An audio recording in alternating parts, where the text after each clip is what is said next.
Hello बच्चों, आप सभी का अपने चैनल पर पुनः स्वागत है। बच्चों, आज हम लोग दक्षता अभ्यास 3 के शेष प्रश्नों को हल करेंगे, जिसमें 16वां प्रश्न है, वह छोटी से छोटी संख्या जिसका 10,000 में गुणा करने पर गुणनफल पूर्ण घन बन जाता है। इसमें 4 विकल्प दिया हुआ है, ठीक है ना। 4 विकल्प में से एक विकल्प हमारा सही है, उसी पर हमें टिक लगाना है। यहाँ पर आप देख रहे हैं कि 10,000 है। अब जब 10,000 का हम गुणनखंड करेंगे, 10 से काटेंगे, 10 से कम 10, 3 शून्य उतर गया, फिर 10 से काटेंगे तो 10 से कम 10, 2 शून्य उतर गया, फिर 10 से काटेंगे, 10 से कम 10, 1 शून्य उतर गया, और फिर 10 से कम 10। यहाँ पर आप देख रहे हैं कि अगर हम इसका 3-3 का समूह बनाएंगे तो एक समूह बन गया, और इसका समूह बनने के लिए 10 और 10 यानी 10 गुणे 10 की आवश्यकता है, इतना, ठीक है ना। तो 10 गुणे 10 बराबर कितना होगा, 10 दहा में 100, अर्थात इसमें 100 का गुणा कर देते हैं हम 10,000 में, तो ये हमारा पूर्ण घन संख्या बन जाता है। तो ये हमारा विकल्प तीसरा सही हो जाएगा, ठीक है। अब देखिए 17वां सवाल है, वह छोटी से छोटी संख्या जिसका 8,192 में भाग देने पर भागफल पूर्ण घन बन जाता है। यहाँ पर हम 8,192 का अभाज्य गुणनखंड करेंगे तो आप देखेंगे कि 2 चौके 8, 2 शून्य 0 और 2 नवा 18 और 2 छक्का 12, फिर 2 से 2 दूनी 4, 2 शून्य 0, 2 चौके 8, 2 आठे 16, फिर 2 से 2 एक कम 2, 2 शून्य 0, 2 दूनी 4, 2 चौके 8, फिर 2 से 2 पाँचे 10 और 2 एक कम 2, 2 दूनी 4, फिर 2 से काटेंगे, 2 दूनी 4, 2 पाँचे 10, 2 छक्का 12, फिर 2 से काटेंगे, 2 एक कम 2, 2 दूनी 4, 2 आठे 16, फिर 2 से काटेंगे तो 2 छक्का 12, 2 चौके 8, फिर 2 से काटेंगे, 2 3 6, 2 दूनी 4, 32 हो गया। अब 32 का देखिए, 2 से काटिए तो 2 कम 2, 2 छक्का 12, 2 आठे 16, 2 चौके 8, 2 दूनी 4, 2 कम 2। यहाँ पर अगर इनके समखंडों का हम जब त्रिक बनाएंगे, 3-3 का समूह बनाएंगे, तो आप देखेंगे कि यह 2 जो है बच जा रहा है ना। अगर इसी 2 का हम इसमें भाग दे देते तो जो हमारा भागफल होता वो क्या होता, पूर्ण घन होता, ठीक है। तो यहाँ पर आप देख रहे हैं कि 2 पहला विकल्प में दिया गया, अर्थात ये हमारा सही आंसर है। बच्चों 18वां सवाल है, कड़ी में 27 ऋण 9 बटा कड़ी में 3, फिर ऋण कड़ी में 1 बटा 9, फिर क्यूब रूट में घनमूल में 1 बटा 27 का मान होगा, ठीक है ना। तो आप इसे इस तरह से हल करिए। देखिए यहाँ पर हम हल कर रहे हैं, यह है कड़ी में 27 ऋण 9 बटा कड़ी में 3, और फिर ऋण है कड़ी में 1 बटा 9, और फिर धन है क्यूब रूट में 1 बटा 27। जब आप इसे हल करेंगे तो आप देखिए यहाँ पर घनमूल निकालना है ना, और यहाँ पर वर्गमूल निकालना है। तो पहले इसे हम जैसे तैसे लिख लेते हैं, 27 ऋण 9 बटा कड़ी में 3, और यहाँ पर ऋण, अब जब इसका वर्गमूल निकालेंगे तो 1 बटा 9 का वर्गमूल हो जाएगा 1 बटा 3, क्योंकि 1 का वर्गमूल 1 होगा और 9 का वर्गमूल 3 होगा, ठीक है ना। और फिर जब इसका घनमूल निकालेंगे तो ये हो जाएगा 1 का घनमूल 1 और 27 का घनमूल होता है 3, 3 के 9 3 27। यहाँ पर आप देख रहे हैं कि यहाँ धन 1 बटा 3 है, यहाँ ऋण 1 बटा 3 है, तो ये क्या हुआ, घट गया, कट गया, ठीक है ना। तो अब बचा कितना, कड़ी में 27 ऋण 9 बटा कड़ी में 3। तो कड़ी में 27 का मतलब होता है, आप जानते हैं कि 27 का जब हम घनमूल गुणनखंड करेंगे तो 3 गुणे 3 गुणे 3 होगा, तो इसका वर्गमूल निकल जाएगा 3 3 के 9 का, और ये 3 बच जाएगा, ठीक है ना। इसे हम इस तरह से लिख देते हैं 3 कड़ी में 3, यानी 3 3 के 9 3 27 हो गया। फिर ऋण 9 बटा कड़ी में 3 हो गया। अब इसके नीचे हम 1 मान लें तो हम क्या करेंगे, एलसीएम लेंगे तो एक कड़ी में 3 हमारा एलसीएम हो गया। अब जब 1 का भाग देंगे इसमें तो कड़ी में 3 आएगा। जब कड़ी में 3 का गुणा करेंगे तो ये हो जाएगा 3 गुणे कड़ी में 3, 3 कड़ी में 3 गुणे कड़ी में 3, और फिर यहाँ हो जाएगा ऋण 9, ठीक है ना। अब यहाँ 3 कड़ी में 3 गुणे कड़ी में 3 अर्थात कितना हो जाएगा, ये 3 हो जाएगा। ये बराबर हो जाएगा 3 गुणे 3 और माइनस 9 बटा कड़ी में 3, तो 3 3 के 9 हो गया, और 9 में से 9 घट गया तो 0 हो गया, ठीक है ना। 3 3 के 9, 9 में से 9 घट गया 0, तो ये हो गया 0 बटा कड़ी में 3 अर्थात 0। 0 में जब किसी भी संख्या का हम भाग देते हैं तो 0 हो जाता है, ठीक है ना। तो आप देख रहे हैं कि 0 इसमें तीसरा विकल्प में दिया हुआ है, तो ये हमारा सवाल सही है, ठीक है। अब 19वां सवाल है बच्चों, यह सवाल बहुत ही इम्पॉर्टेंट है। आप राष्ट्रीय आधारित छात्रवृत्ति योग्यता परीक्षा देंगे, हो सकता है उसमें यह सवाल पूछा जाए, ठीक है ना, अक्सर पूछा गया है। उसी तरह से 19वां सवाल भी है, ये भी राष्ट्रीय योग्यता आधारित परीक्षा में कई बार पूछा गया है, एनटीएस में भी पूछा गया है, तो आप इसे गौर से समझेंगे। यहाँ पर देखिए 2 के घाते n माइनस 2 के घाते n माइनस 1 है और बराबर 4, तो n के पावर n का मान होगा। तो यहाँ पर इसे इस तरह से लगाइए। सवाल है 2 के पावर n माइनस 2 के पावर n माइनस 1 बराबर 4। तो जब आप इसे हल करेंगे तो इसे इस तरह से लिखिए 2 के पावर n माइनस 2 के पावर n गुणते 2 के पावर माइनस 1 बराबर 4।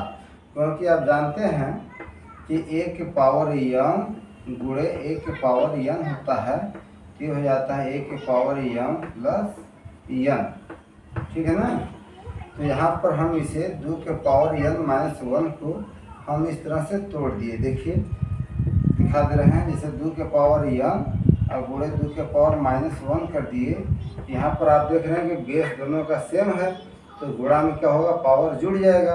तो जब जुड़ेगा तो 2 के पावर n प्लस माइनस 1 हो जाएगा, जो कि हो जाएगा 2 के पावर n माइनस 1। तो यही 2 के पावर n माइनस 1 को हम क्या कर दिए, 2 के पावर n गुणे 2 के पावर माइनस 1 अलग अलग कर दिए इसे, ठीक है ना।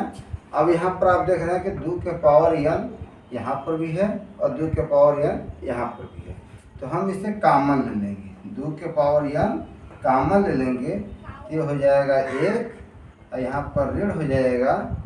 अब 2 के पावर माइनस 1 का मतलब होता है 1/2, क्योंकि आपको बताया गया है कि 1 के पावर अगर माइनस 1 होता है तो ये हो जाता है 1/1 के पावर 1, ठीक है ना। तो यहाँ पर जो है 2 के पावर माइनस 1 है, तो इसका हम क्या करेंगे, इन्वर्स कर देंगे, 1/2 के पावर 1 कर दें, तो 2 के पावर 1 का मतलब 2 ही होगा। तो इसलिए हम 1 ऋण 1/2 कर दिए। जब आप इसे हल करेंगे तो ये हो जाएगा 2 के पावर n, और यहाँ पर देखिए 1 में से जब 1/2 घटाएंगे तो बचेगा केवल 1/2 अब बराबर हो गया 4, ठीक है ना। अब आगे देखिए, अब 2 के पावर n गुणे 1/2 हो गया ना, यहाँ हो गया 2 के पावर n गुणे 1/2 बराबर कितना हो गया 4। तो जब 2 के पावर n बराबर करेंगे तो ये हो जाएगा 4 भागे 1/2, अर्थात 2 के पावर n बराबर हो गया 4 गुणे 2, यानी 2 के पावर n बराबर हो गया 8। तो 2 के पावर n बराबर 8 हो गया, तो इसे इस तरह से लिख सकते हैं 2 के पावर n बराबर 2 के पावर 3। 8 को हम 2 के पावर 3 के रूप में लिख देंगे, 2 दूनी 4 दूनी 8। तो यहाँ जब देख रहे हैं कि जब बेस हमारा सेम हो गया तो n बराबर 3 हो जाएगा, है कि नहीं। 2 के पावर n बराबर 2 के पावर 3 है, तो यहाँ बेस समान है, अर्थात n बराबर हो गया 3। कितना हो जाएगा, n बराबर हो जाएगा 3। जब n बराबर 3 हो जाएगा तो n के पावर n बराबर कितना हो जाएगा, तो अगर n का मान 3 रखेंगे और उसके पावर 3 कर देंगे तो 3 के पावर 3 बराबर हो जाएगा 3 3 27, ठीक है ना। तो हमारा आंसर क्या होगा, 27 होगा, जो कि चौथा विकल्प है, ठीक है। 20वां सवाल है, एक घनाकार संदूक का भीतरी आयतन 32.768 मीटर क्यूब है, तो उसके भीतरी भुजा की लंबाई ज्ञात कीजिए। तो बच्चों, भीतरी भुजा की लंबाई ज्ञात करने के लिए संदूक के भीतरी आयतन का घनमूल निकालना पड़ेगा, ठीक है ना। तो इसे हम इस तरह से लगाएंगे, लिख देंगे क्यूब रूट में 32.768। इसे हम क्या करेंगे, भिन्न में बदल देंगे, तो हो जाएगा 32,768 बटा 1000। दशमलव जो है 1 2 3 अंक के बाद है, तो हम 1 के आगे 3 जीरो बढ़ा देते हैं। पिछले वीडियो में बताया जा चुका है सर। अब देखिए, हम 32.768 का जब घनमूल निकालेंगे तो एक ट्रिक मेथड बताए थे कि यहाँ पर आप 3टा पेयर बनाएंगे, तो आप देख रहे हैं कि 8 है इकाई के स्थान पर। तो जब इकाई के स्थान पर 8 है तो उसका घनमूल क्या होगा, 2 होगा। देखिए 2 दूनी 4 दूनी 8 ना, तो इसका घनमूल हम 2 निकाल देंगे और ये बचा 32। तो 32 जो है 27 और 64 के बीच में है। यह 3 का घन है 27 और ये 4 का घन है 27। तो ये 64 तो बहुत ज़्यादा है, 32 इसके करीब है, 27 के निकट है। तो 27 का घनमूल कितना होता है, 3, अर्थात ये हो जाएगा 3, ठीक है ना। और बटा 1000, सॉरी 1000 ना करके आप ही लिखिए। इसका जब आप घनमूल निकालेंगे तो हो जाएगा 10।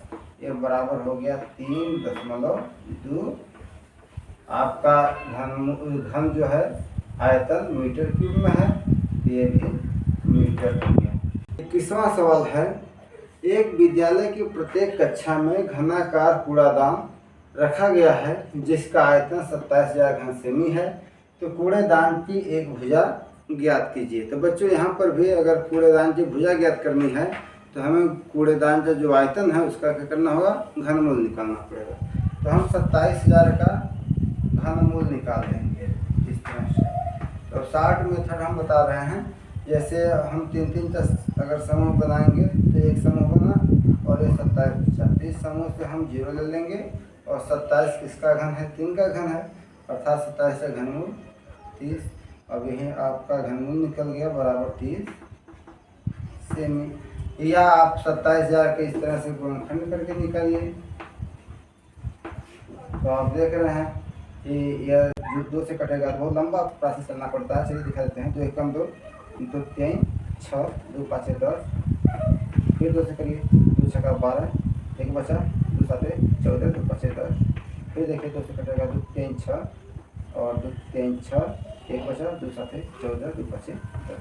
अब ये 2 से नहीं कटेगा। अब देखिए 7 5 12 3 15, 15 3 18, 3 से कट जाएगा, 3 एकम 3, 3 एकम 3, 3 दूनी 6 और 3 5 15, फिर 3 से काटिए, 3 3 के 9, 3 7 21, 3 5 15, फिर 3 से काटिए, 3 एकम 3, 3 दूनी 6, 3 5 15, फिर 5 से काटिए, 5 दूनी 10, 5 5 25, फिर 5 से काटिए, 5 5 25, फिर 5 से काटेंगे। तो यहाँ पर आप देख रहे हैं कि 1 समूह 2 समूह 3 समूह बन गया।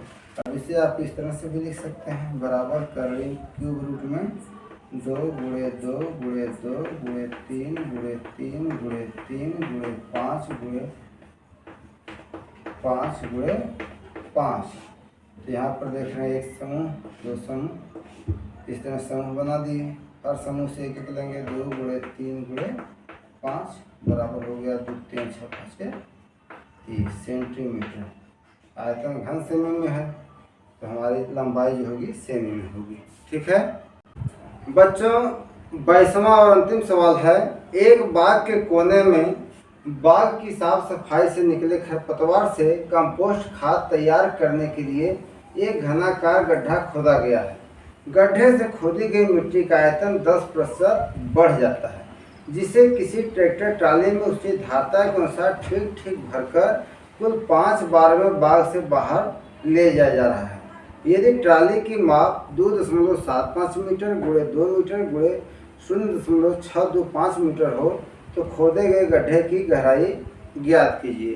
तो यहाँ पर आप समझ सकते हैं कि जो गड्ढा खोदा जा रहा है उसकी जो मिट्टी निकल रही है वह खोदे हुए गड्ढे के आयतन से क्या हो रही है, 10% बढ़ जा रही है, ठीक है ना, जिसे 5 बार ट्राली में भर करके ढोया जाता है। तो यहाँ पर पूछा जा रहा है कि जो गड्ढे की खुदाई हुई है उसकी आयतन क्या है, ठीक है ना। तो बच्चों पहले हम ट्राली का आयतन ज्ञात करेंगे। तो ट्राली का आयतन ज्ञात करने के लिए ट्राली का आयतन ज्ञात करने के लिए हमें लंबाई गुणे चौड़ाई और गुणे ऊंचाई, ठीक है ना, बराबर दिया है। लंबाई कितना दिया, 2.75 मीटर, 2.75 मीटर। चौड़ाई दिया है 2 मीटर और ऊंचाई दिया है 0.625 मीटर, 0.625 मीटर। तो जब आप गुणा करेंगे इसका तो देखिए 2 5 10 से 0 हासिल लग गया 1, 2 7 14 15 हासिल लग गया 1, 2 2 4 5, इतना मीटर गुणे हो गया 0.625 मीटर। अब इसका गुणा करिए। तो यहाँ पर आप गुणा करेंगे तो गुणा करके देखना ही पड़ेगा। 625 और गुणे हम कर देते हैं 5.5, तो 5 5 25 हासिल लग गया 2, 5 दूनी 10 2 12 हासिल लग गया 1 और 5 का 30 1 31, यानी 5 1 3 5 2 1 3 जोड़ दीजिए 5 5 2 7 2 1 3 और 3 1 4 2 1 3 3 1 4 और 3। यहाँ पर आप देख रहे हैं कि यहाँ दशमलव लगा है ना, 3 अंक पर दशमलव है, यहाँ पर 1 अंक पर दशमलव, 3 1 4 अंक पर दशमलव लगाएंगे तो हमारा 4 अंक पर दशमलव यहाँ मिल जाएगा, अर्थात ये हो जाएगा 3.437 घन मीटर। ये हमारे ट्राली का आयतन हो गया।